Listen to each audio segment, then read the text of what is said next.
Well, build my gallows and build them high. Makes a long time climbing before I die. I want the chance. Hello everybody, welcome to Longbangers in association with Leith Spirits. I'm Matty. Hiya, I'm Colin. Good morning, good afternoon, good evening, good night. I'm John. That should cover all our bases. Aye, covering all the bases and then some, John. How are you both doing? Good mate, week till holiday, so on the countdown. Happy days. A wee break for podcasting for you as well, Colin, for a couple of weeks as well. Looking forward to that. I need it. Much needed time off. Starting to get come a wee back bit fully refreshed. Aye. Back stronger. Get my pre-season podcasting you need done. to keep some level of fitness up while we're off, kind of like the footballers have to do jogging and all that. You just need to do a wee bit of talking each day. That's what I was thinking. I wasn't really planning on talking much, because I'm just going with the family, so. Aye. But just a wee bit, just to keep that base level. So when you come back into pre-pod season, then you've not got loads to boost it. John, what about you? How are you doing? I'm all right, aye. No complaints. I don't have any holidays, upcoming holidays to talk about. I've been swimming today. That was nice. Swimming with I say swimming. I was in the pool with the bairn. She was thrashing about in her water wings. It was good. Nice one. Okay, right. How are you? Well. Yeah, good. Did you ever do the thing with the bairn, just they say, chuck them in the water? Just throw them right in when they're wee. I used to drop kick them. Then that was funnier. Yeah, but because they say that's they're naturally they can swim, because they've been swimming about. She went to this wee thing called Turtle Tots with the missus when she was on maternity leave. I don't know. I think there was a little bit of I think they sung Humpty Dumpty, and then it would be like Humpty Dumpty had a great fall into the water. Mm-hmm. So it was a wee bit of water on their face. It wasn't full on chuck them in and hope for the best. Yeah, but she was jumping off the side today. That was good.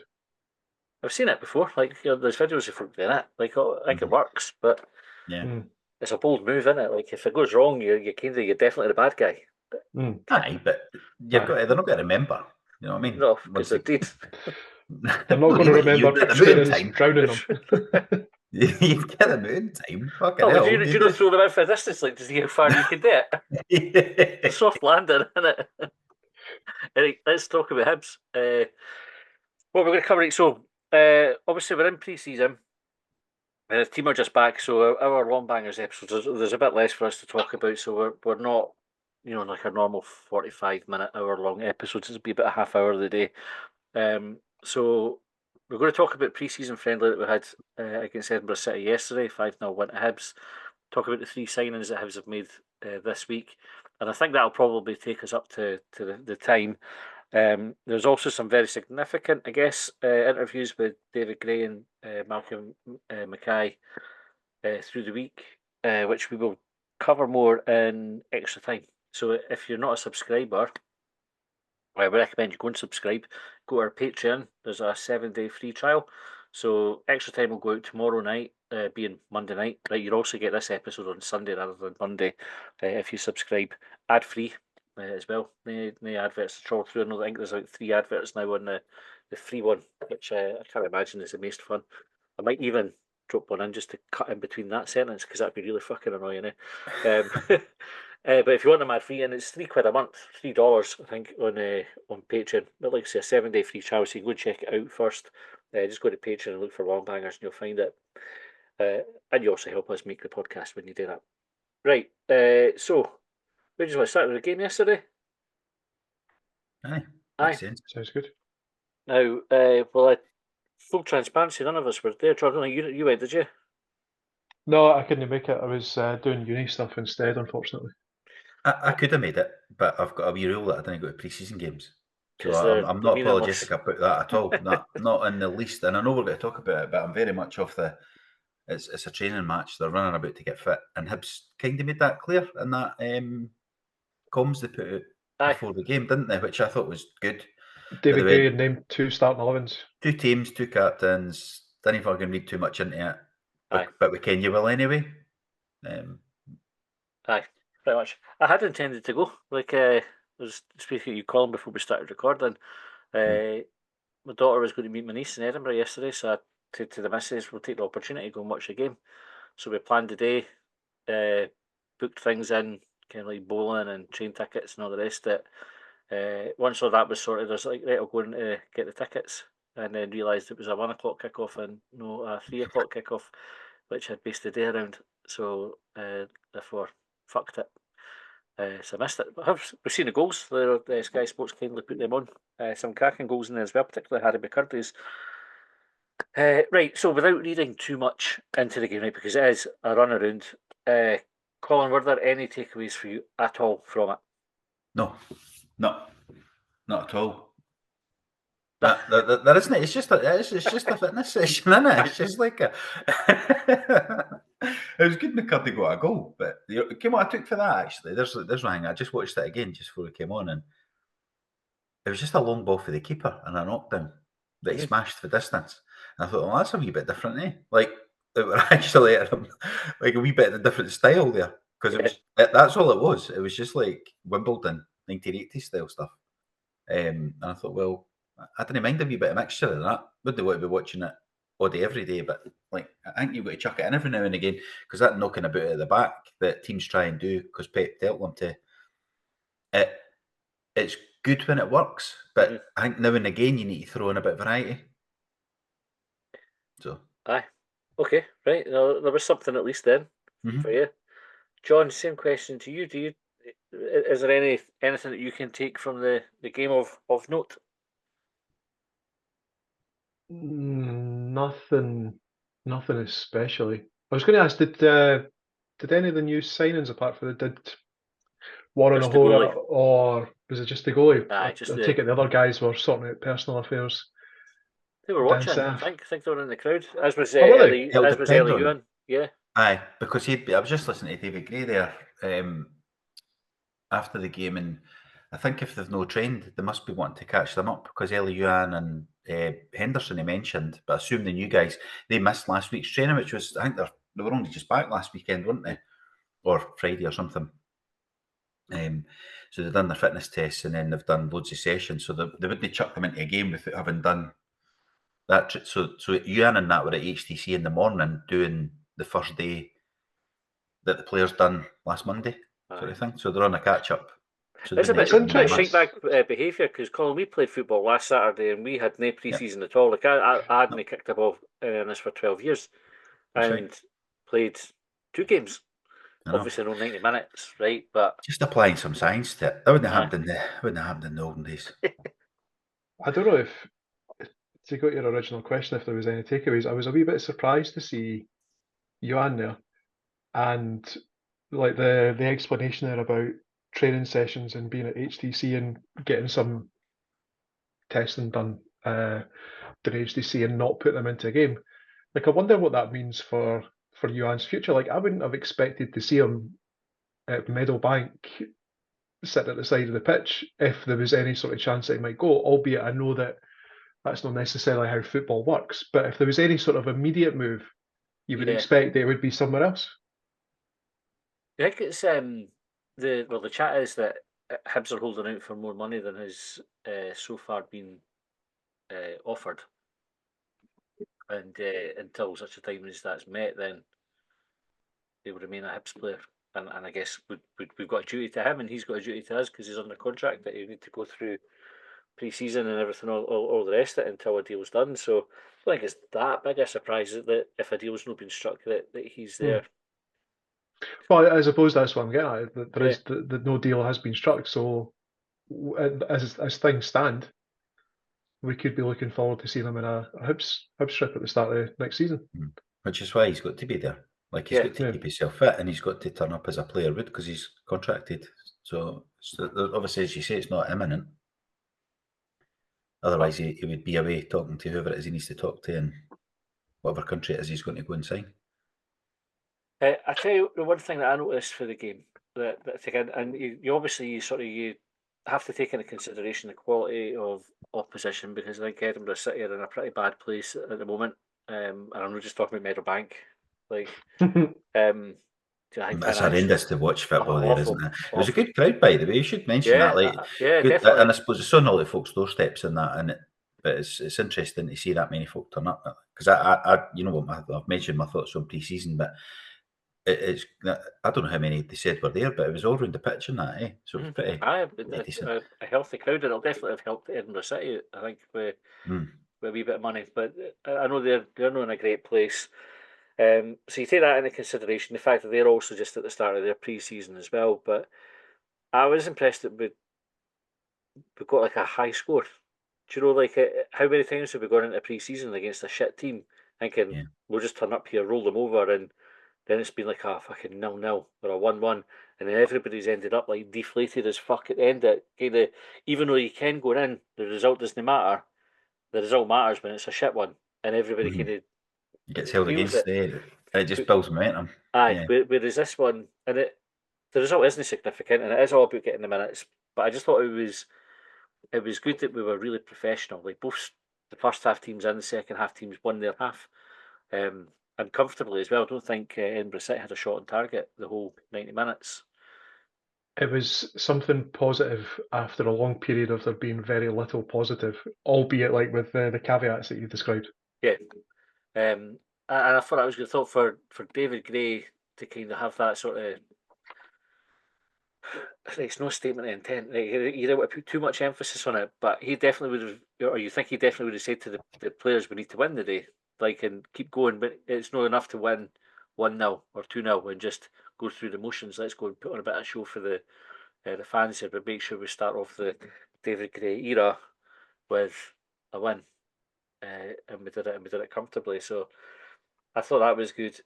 I didn't care if we would read anything into the starting lineups. Do you know, like, it didn't look like a first choice team and a second choice team too much, although the second half team had a few more youngsters in. I was surprised to see Hardbottle listed. I just assumed that he was away and not coming back. It's funny. Do you think? Do you think there's any chance of players like Hardbottle, Ewan Henderson, and Kenna also started at centre half? Is there any way back in for these guys, or is, David Gray talked about no needing to get to know the players? Is the fact that they've been away on loan and then come back to the club, do they come back with a kind of, let's see what you're like now, and almost have that clean slate, or do you think Gray's already of a mind that they weren't good enough last season for us, so I'm not going to rely on them this season? I think folk make minds up, eh? I think he'll go in with as much as he'll say a clean slate and all that. That's what they've been telling them. He'll have his. He's maybe going to try and do that, but he'll have these doubts at the back of his mind on some of them. Aye, I think that's natural. You'll want to give somebody a chance, but he'll be thinking, "Aye, but remember that." mm-hmm. So I think he. I don't know. We'll see. There's a load of them though, because he's mentioned Henderson, Kenna played, Hardbottle. You know what I mean? There are these boys that us, the other podcast, when they went through the squad list, they're like, aye, they'll all be away. Aye. They're not yet, because somebody needs to want them. Aye, they're all under contract as well, which is the issue. And I don't suppose it's going to be that easy to move folk on. I mean, we've seen Dan Mackay move on. He went to Partick. Dylan Tate went to Falkirk. So there are a couple that have been in that sort of category that we have managed to move on. It's still early days. I think if you're Harbottle, you're looking at the signings that we've made. So Hora and Ekpetita coming in, both centre halves, both likely to start ahead of him. So I know David Gray in his interviews, which we'll talk about in extra time, had mentioned conversations with players to say you're better going out somewhere where you can play and try to kind of move them on in that way, and being sort of upfront and honest with them. So I would imagine there's some there that would just basically kind of getting their fitness up with a view to moving them on. John Harry McCurdy's goal, it was a cracker. It was probably the highlight of the game. I don't know. I saw it yesterday, but I was catching up on the goals before we started recording, and I thought Ruben McAllister's goal was pretty good. Mm-hmm. I agree with you, John. For the Josh Campbell's pass, and also the wee sort of drop of the shoulder that McAllister's had and then tucked it away. When I watched the McCurdy goal, and it was, as Colin described, just a big lump for the goalkeeper. And then I thought, who is it that's knocked that down? I had to go back and watch it 2 or 3 times. It was actually that the defender had outjumped Venti, and it's just landed nicely for McCurdy, who's, I don't know if I'm being generous in saying that he's swung a leg at it, but it was a long range finish. But the goalkeeper's, he's not exactly been rooted to the spot, but he's not actually made much of an effort to get it either. Presumably because he knows that he's just not getting it. But I'm trying not to take anything away from McCurdy, because he's obviously had his injury problems, if you want to describe it that way, and he's not scored a goal for Hibs yet. So you'd like to think that's maybe that wee weight off his shoulders, that he's finally put the ball between the uprights for Hibs. Are we using the phrase "between the uprights" to describe a goal, John? I was thinking on my feet there. Oh, yeah. Fair enough. Descriptive. Off the cuff. Aye, I like that, a wee bit of improv. Just do it again, please. Or between the sticks. Off the woodwork. Off the woodwork, made of metal. I'm only kidding. I think it'll do McCurdy good, because he was probably one of those players that was in that bracket as well, wasn't it? Did they make it last week? Last season, got punted out on loan, came back after an unspectacular loan spell, injured, and obviously he didn't have his troubles to seek last season with his own health, so it could be a wee bit of a clean slate for him. Do you think any football manager in David Gray's position would be fan-like and saying, I think he's got something about him? Or do you think he just needs to go, something like that? Or do you think that football managers are more objective because they have to be? I think this is where your data comes in, isn't it? Can you back up what you think? And you would look to see whether the stats back up your gut feeling. I think that's where they would look. I don't know. There's bound to be a bit of it, where they have a feel for it, because it can't all be science, because football isn't science. Football's closer to art than science, isn't it? It's it's got that creativity about it, and the randomness that can happen. The stats kind of legislate for, but I think over a period of time, your data would tell you whether a player was good enough or not. I think McCurdy stats are like. I don't know on that, right? So it's an interesting question. I don't know, but I do wonder what he would need to do, and not just him. I suppose there's others in the squad. What they would need to do to actually turn fan perception around on them, because I think the majority, take McCurdy, are going, nah, he's never got to do it, right?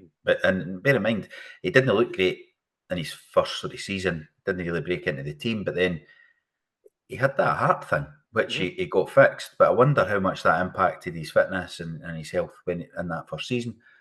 He went away in London, he much got injured. It's we're kind of judging him knowing very much or unfairly. So, but what would that actually call it? What would he do? Score a hat trick? See if he scored a hat trick in the first league game of the season, or banged 15 in the League Cup. Well, it'd be less than that. It was only 4 games, So he got 8 goals in the 4 League Cup games. Would folk go, it's just the League Cup, it's just lower league. Then he scores a hat trick, and I know this is building fucking ridiculous assumptions. But what is it he needs to do to turn it around? Because you even look at it, and I know Simon Murray, folk go, he was shite at Hibs first time round. He scored loads of goals. They're on the League Cup. So I bet scoring against Hearts and Rangers as well. Aye, but you know what I mean? It's what is it? What would he need to do to actually turn the perception round? It's a good question, because you look at Jair last season, when Monty came in, he had 2 or 3 good games, and we all spoke about it. We all jumped on it, and we were like, look, he's actually a player, and it was Lee Johnston's fault. And then what we saw as the season went on was Lee Johnston was probably right about him, and he wasn't really contributing as much, so folk kind of reverted back to their original opinion. But I think folk are genuinely or generally of a view that it doesn't take that much to shift the needle, but they have to sustain it, because as soon as they stop performing, they go, I'll go back to my first opinion because I want to be right on that. So a good start to the season would probably see McCurdy quickly become a bit of a cult hero, I think, because there's loads of folk were invested in him signing as well. So he has that almost in the bank, that folk want to have been right about their initial thought more than they want to be right about him being shite. I think to your point about football is more art than science.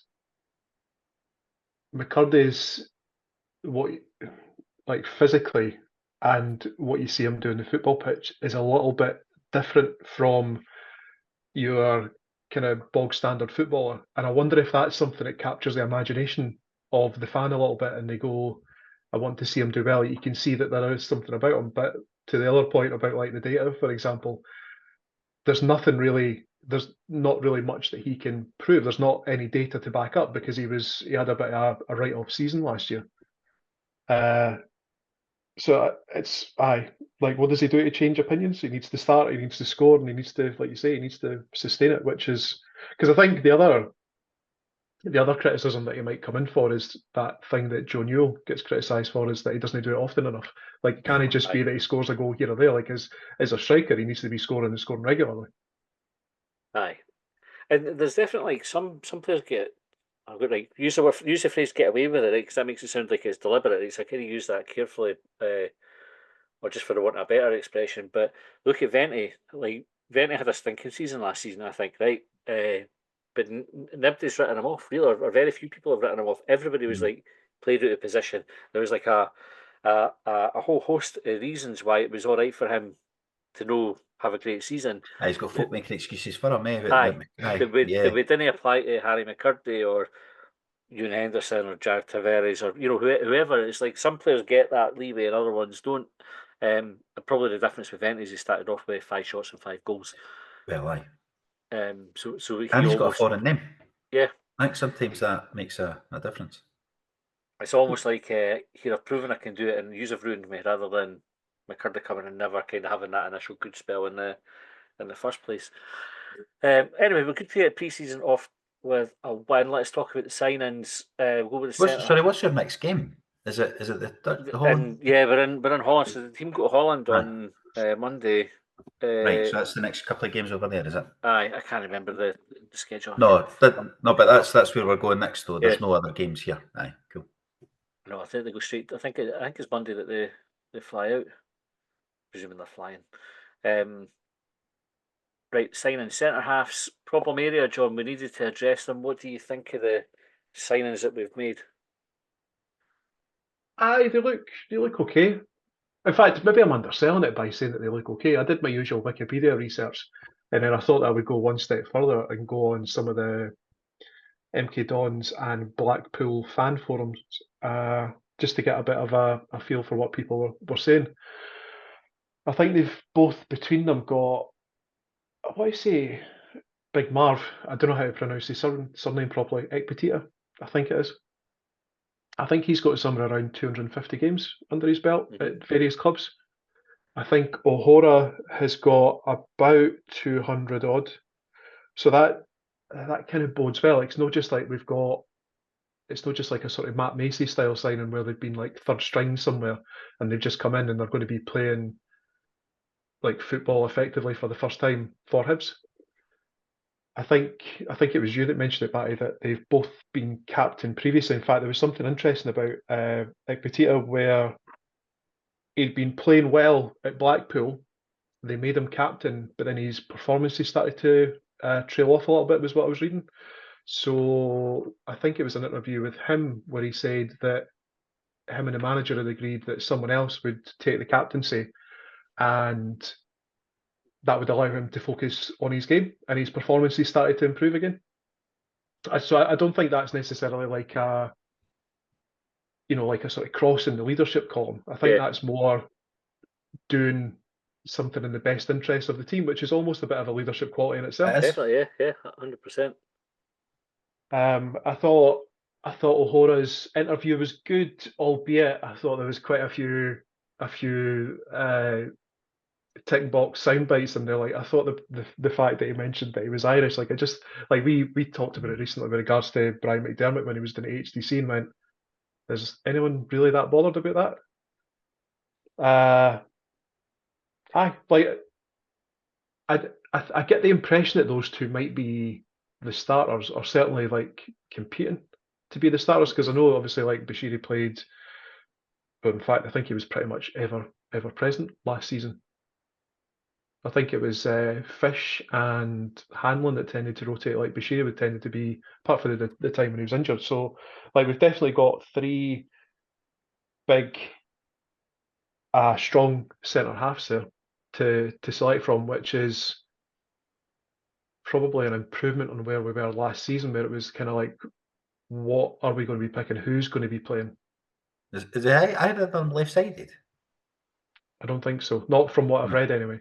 Not from what I understand. Nah. I do like the captaincy shout, and I'm not saying that it should be captain, but I think we need more leaders in the team.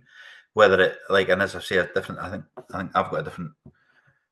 No, I've not got a different opinion on a lot of people to what leadership is, but it's not just about bawling and shouting, and you need to have more than one guy just setting the example. And like we spoke about David Gray before, no shouting that much, but just going and fucking halving somebody and saying this isn't good enough, sort of raise your game, sort of by action rather than words. So I like the idea of building leaders or adding leaders to the squad. So you talked about for all of the signings, their character was sort of brought up as a deciding factor in signing, including the goalkeeper, where they kind of leaned in heavily on the character references that they got from him. John, your point on the Irish thing.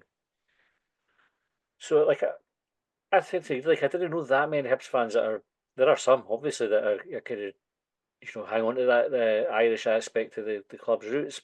Do you think there's potentially a bigger thing for Irish people? How do you mean?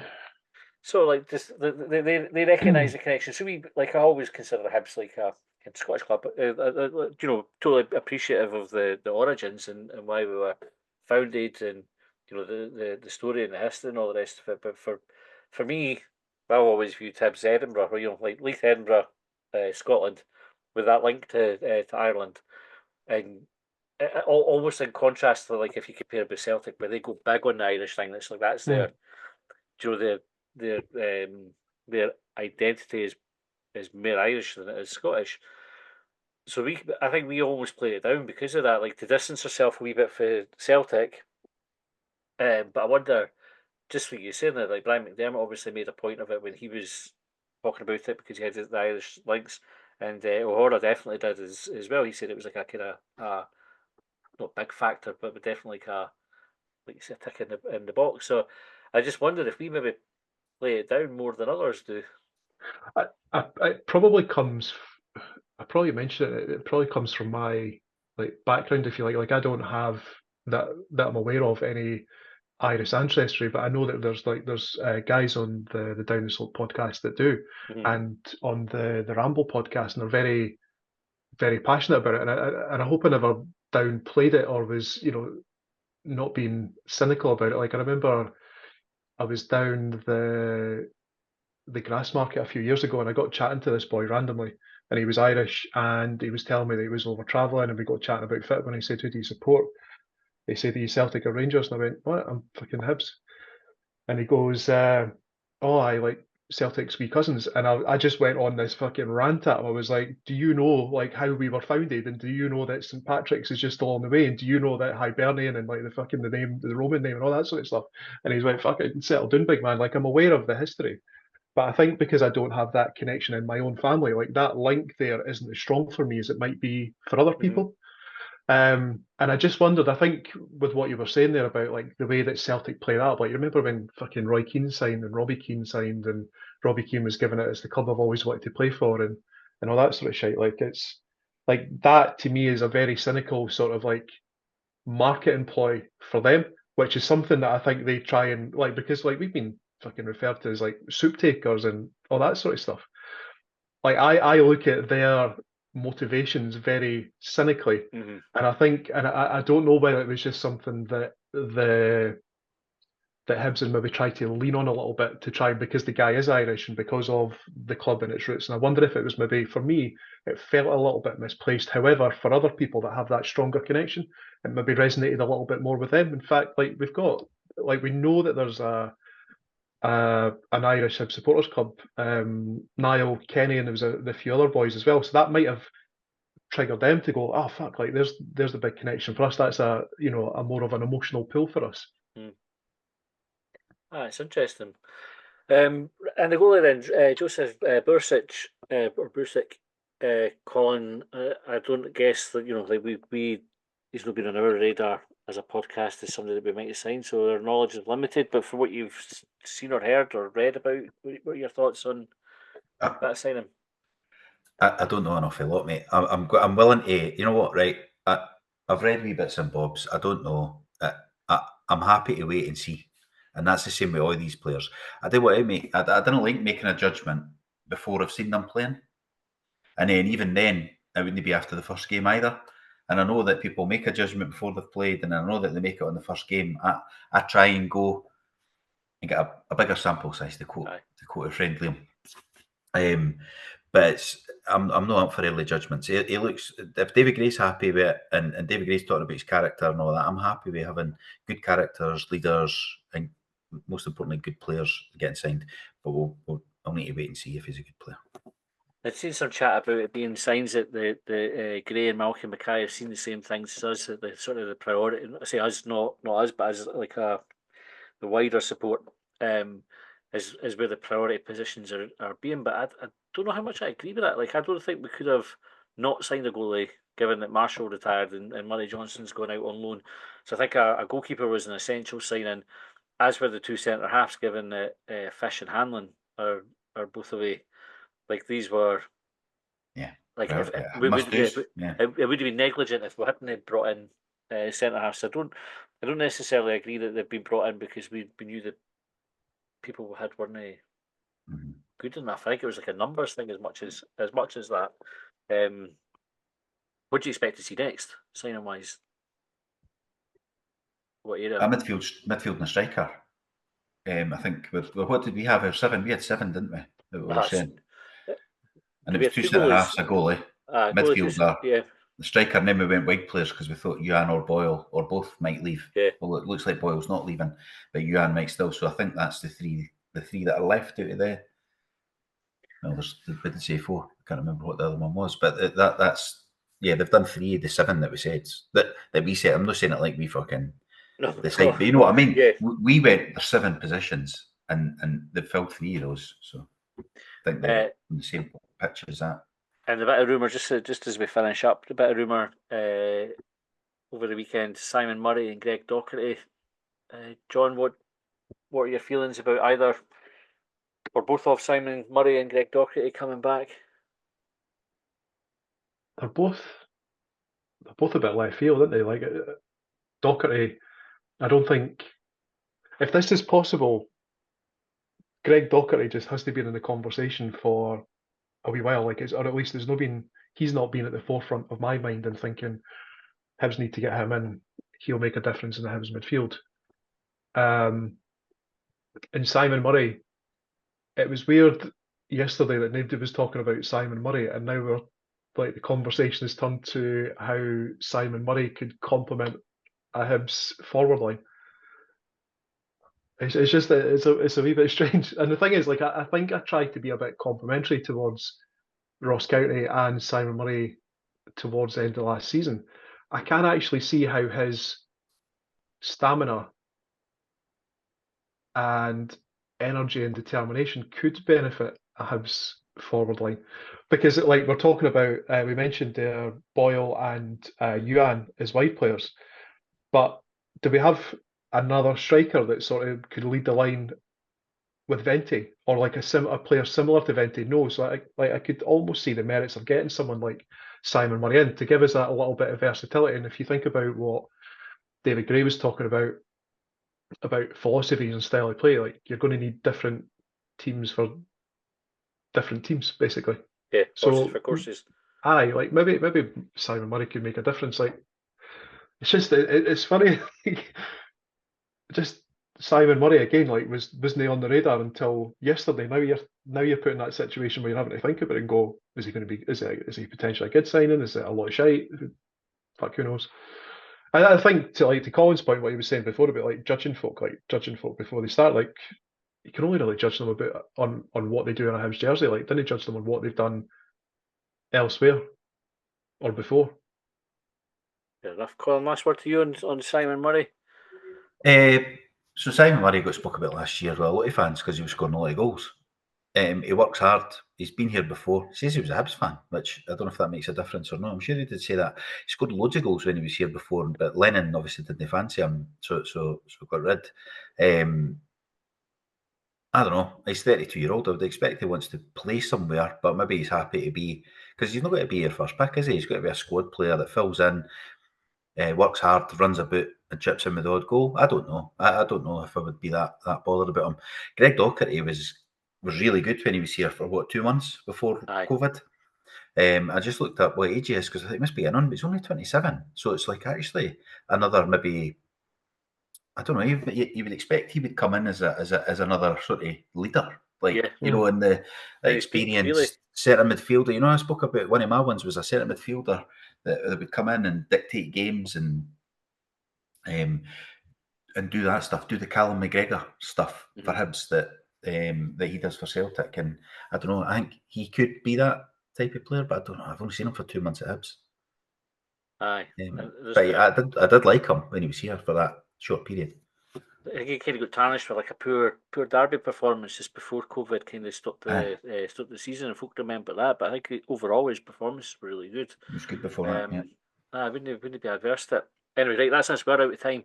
If you want to catch more Hibs content, like I said at the start, go and subscribe. We will have extra time and probably have a phone in next Thursday because we've got quite a lot to talk about now as the season starts to draw in a bit nearer.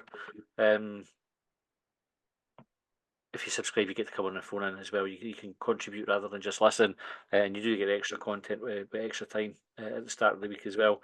As we say, all ad free for just a couple of quid. So just go to Patreon and look up Longbangers and take up the free trial if you want to try it out first. Anyway, thanks for tuning in, and we will see you next time.